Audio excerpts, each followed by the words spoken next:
എല്ലാവർക്കും നമസ്കാരമുണ്ട്. നമ്മുടെ മറ്റത്തൂർ ഗ്രാമപഞ്ചായത്ത് 2022 31 കമ്പ്യൂട്ടറുകൾ SC വിദ്യാർത്ഥികൾക്കായിട്ട് കൊടുത്തിട്ടുണ്ടായിരുന്നു.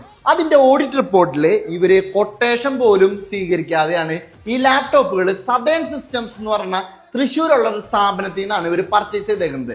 അപ്പൊ നമ്മൾ എന്ത് ചെയ്തു എന്ന് വെച്ചാൽ ഈ സദേൺ സിസ്റ്റത്തിനെ നമ്മളൊന്ന് അപ്രോച്ച് ചെയ്തു. നമ്മൾ മറ്റത്തൂർ പഞ്ചായത്തിൽ നിന്നാണ് നമ്മൾ വിളിക്കുന്നത്. നമുക്ക് ഈ വർഷം മുന്നേ നമ്മൾ ചെയ്ത പോലെ ഒരു 31 സിസ്റ്റം നമുക്ക് പർച്ചേസ് ചെയ്യണം, അതിൻ്റെ ഒരു കൊട്ടേഷൻ വേണം എന്നൊക്കെ പറഞ്ഞ് നമ്മൾ അവരായിട്ട് കുറച്ച് ദിവസങ്ങളായിട്ട് വളരെ കമ്പനിയായിട്ട് നമ്മൾ സംസാരിച്ചു.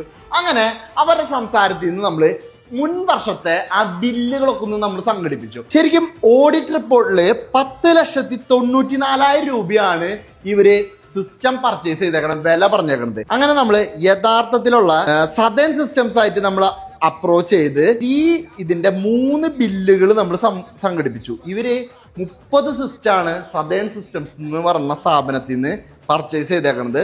3,96,500 രൂപ ഒരു ബില്ല്, രണ്ടാമത്തെ ബില്ല് 91,500 രൂപ, മൂന്നാമത്തെ ബില്ല് 4,27,000 രൂപ. അങ്ങനെ 3 ബില്ലുകളായിട്ട് ഇവർ 30 സിസ്റ്റം പർച്ചേസ് ചെയ്തപ്പോൾ ആകെ വന്നേക്കണ യഥാർത്ഥ വില എന്ന് പറയുന്നത് 9,15,000 രൂപയുള്ളൂ. ഇവര് യഥാർത്ഥത്തിൽ പറഞ്ഞേക്കണത് 31 സിസ്റ്റത്തിന് വന്ന ചെലവ് ഇവര് പറയണത് 10,94,000 രൂപ. അങ്ങനെ ആവുമ്പോൾ ഒരു സിസ്റ്റത്തിന് ഇവര് പറയണ 30,500 രൂപയാണ്, 30,500 രൂപയാണ് ഒരു ലാപ്ടോപ്പിന് വരുന്ന ചെലവ്.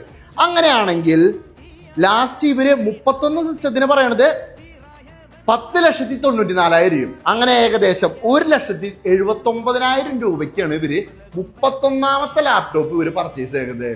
അപ്പോൾ 30 കുട്ടികൾക്ക് 30,500 സിസ്റ്റം പ്ലസ് ഒരു കുട്ടിക്ക് 1,79,000 രൂപ വരെ ലാപ്ടോപ്പ് ആയിരിക്കും നമ്മുടെ മറ്റത്തൂർ ഗ്രാമപഞ്ചായത്ത് കൊടുത്തേക്കുന്നത്.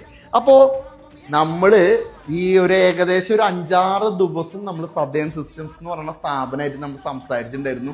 അതിൻ്റെ ഒക്കെ വോയിസ് ക്ലിപ്പുകൾ നമ്മുടെ കയ്യിലുണ്ട്. നമ്മൾ അടുത്തൊരു റീലില്ല അതൊക്കെ നമ്മൾ നമ്മുടെ പ്രേക്ഷകർക്കായിട്ട് നമ്മൾ കേൾക്കാനായിട്ടൊരു സാഹചര്യം നമ്മൾ ഒരുക്കി തരുന്നുണ്ട്. തെളിവ് ചോദിച്ചപ്പോൾ ഇത്രക്ക് തെളിവുകളാണ് നമുക്ക് സംഘടിപ്പിക്കാൻ പറ്റിയേക്കുന്നത്. കാരണം എന്താണെന്ന് വെച്ചാൽ നമ്മളൊരു ചൂണ്ടിട്ട് നോക്കിയതാണ്. ഇത് ഹൈടെക് രീതിയിലുള്ളൊരു സംവിധാനമാണ്. ഇതിലെവിടെയാണ് അഴിമതി എന്നൊന്നും നമുക്ക് പ്രത്യക്ഷത്തിന് നമുക്ക് പ്രകടമാവില്ല. ഇതിൻ്റെ ഓരോ പിന്നാമ്പുറങ്ങളിലേക്ക് നമ്മൾ ചെകയുമ്പോഴാണ് ഇത്തരം കമ്മീഷൻ കാര്യങ്ങളൊക്കെ നമുക്ക് മനസ്സിലായി വരുന്നത്.